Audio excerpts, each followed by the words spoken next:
Today on Daily Tech Hack Global, 3 control plane risks deserve your attention. First, Flowise, an AI workflow builder for LLM applications, has a critical remote code execution vulnerability fixed in version 3.1.2. Second, SimpleHelp has a CVSS 10 identity token verification problem in OIDC login flows.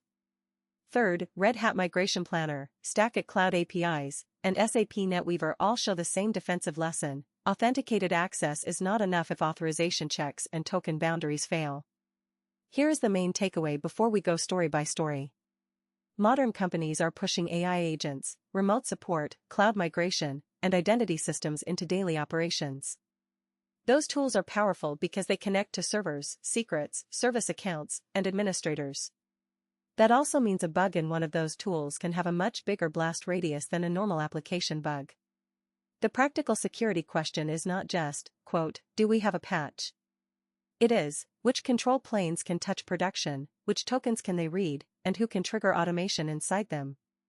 The lead AI security story is CVE 2026-46442 in Flowise. NBD describes Flowise as a drag-and-drop interface for building customized large language model flows. Prior to version 3.1.2, the custom function route did not have route-level authorization strong enough to prevent any authenticated user or API key from submitting arbitrary JavaScript to the custom JS function node. NBD says that when E2B_API is not configured, which it calls the common deployment case, Flowise executes that code inside a Node VM sandbox. The reported problem is that this sandbox can be escaped, allowing access to the host process and command execution through child_process. The CVSS score is 9.9, and the project has patched the issue in Flowise 3.1.2. For builders, the implication is very concrete. AI workflow tools are not just front ends for prompts. They often sit next to API keys, model credentials, databases, vector stores, webhooks, and internal automation. If you let broad teams create custom code nodes, then the boundary around that feature has to be treated like a production execution boundary. The defensive steps are straightforward: upgrade Flowise to 3.1.2, rotate or review API keys that can reach Flowise, inspect logs for unusual custom function activity, and avoid giving workflow servers default access to production secrets. If a workflow builder needs a secret, scope it narrowly and assume that a future plugin or node bug could expose it. The second story is CVE 2026-48558 in SimpleHelp. NBD rates this one CVSS 10.0. The affected versions include SimpleHelp May 5, 15 and earlier, plus 6.0 pre-release versions when OIDC authentication is configured.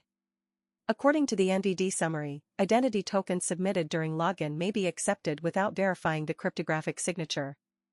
In a vulnerable configuration, a remote unauthenticated attacker could submit forged identity claims and obtain a fully authenticated technician session.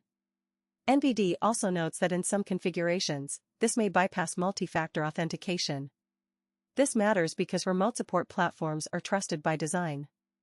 They may allow technicians to interact with user machines, troubleshoot infrastructure, or reach sensitive internal environments. The safe response is not to wait for signs of abuse.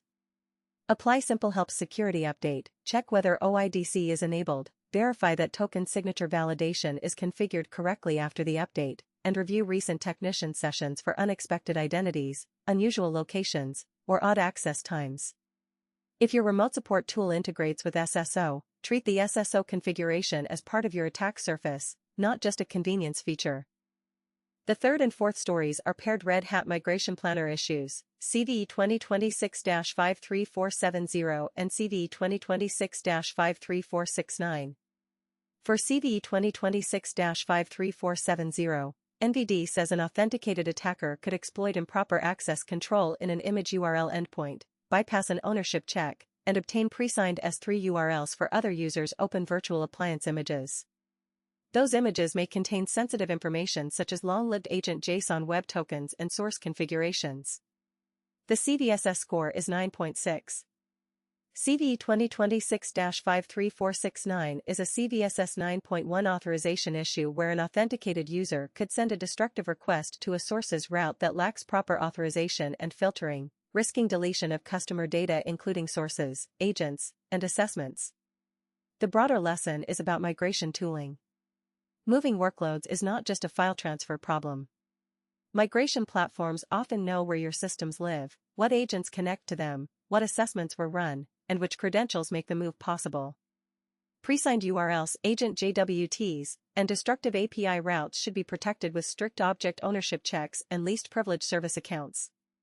Teams using affected Red Hat Migration Planner components should follow Red Hat advisory guidance, rotate exposed agent tokens if there is any reason to suspect access, review object access logs, and investigate unexpected deletion or assessment changes.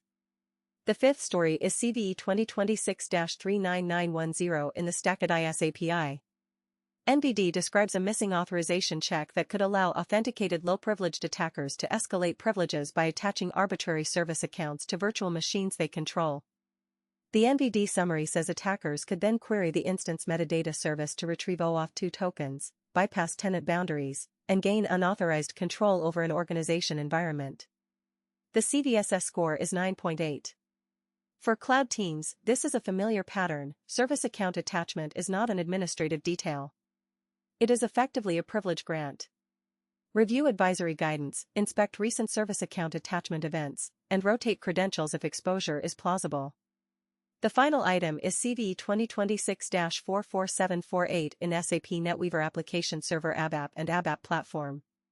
NBD says an authenticated attacker with normal privileges could obtain a valid signed message and send modified signed XML documents to the verifier.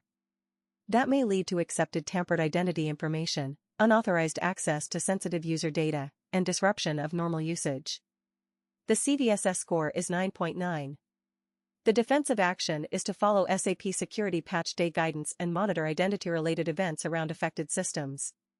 So what should you do today? First, inventory AI workflow builders, remote support platforms, migration services, cloud service account flows, and SAP identity paths. Second, patch Flowise to 3.1.2 and apply vendor updates for SimpleHelp, Red Hat Migration Planner, STACKIT, and SAP where relevant. Third, rotate narrowly scoped secrets that those tools can reach, especially API keys, agent JWTs, and service account tokens. Fourth, review authentication logs, technician sessions, custom function execution, pre-signed URL access, and destructive API events. Fifth, separate automation from production secrets wherever possible. None of these stories require inventing a dramatic scenario. The confirmed facts are already enough. Control plane software is valuable because it automates privileged work. That is exactly why authorization, signature verification, sandboxing, and least privilege have to be verified, not assumed. If this briefing helped, subscribe to Daily Tech Hack Global for practical AI, technology, and cybersecurity updates.